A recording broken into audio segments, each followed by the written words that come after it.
Hii ni PPTV. Tuliona leo iwe ni siku kwetu sote, chama na serikali pamoja na wajumbe wa bodi ya BUSEWASA, kutembelea huu mradi mkubwa ambao Mheshimiwa Samia Suluhu Hassan ametoa fedha nyingi zaidi ya bilioni 440 kwa ajili ya kutekeleza mradi huu.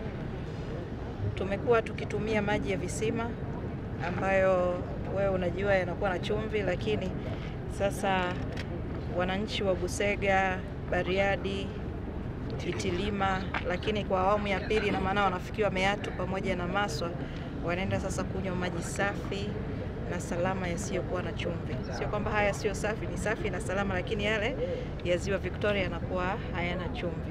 Kwa hiyo tunamshukuru Mheshimiwa Samia Suluhu Hassan kwa mradi huu mkubwa.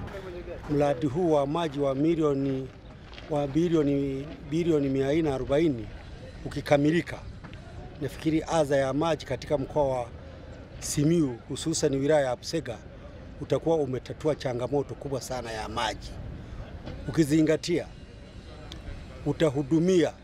utakuwa na uwezo wa kuhudumia kilomita 63 kwa ajili ya wananchi wa wilaya ya Busega. Hivyo utakuwa tumeondokana na changamoto ya maji.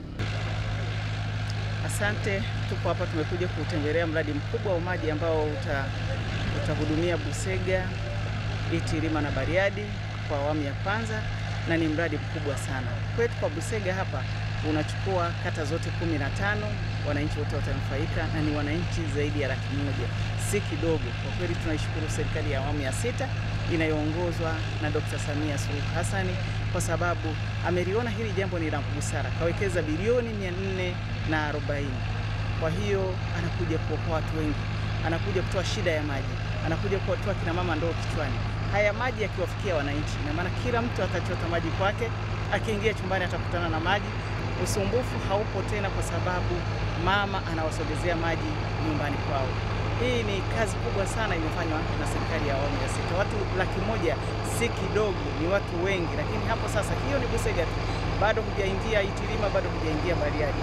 Huu ni mradi tulioupokea kwa vizuri kabisa, tumeupokea kwa manufaa makubwa ya wananchi, na wananchi wanaofurahia, wanasubiri waone maji yakimwagika bombani.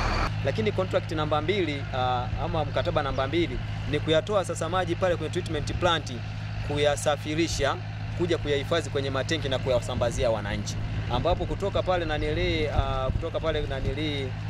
kwenye treatment plant tutayaleta haya maji mpaka kwenye tenki letu la Ruangwe hapa, ambao tenki lina lita zaidi ya milioni 15, lakini pia tuna tenki la lita milioni 3 ambalo liko pale.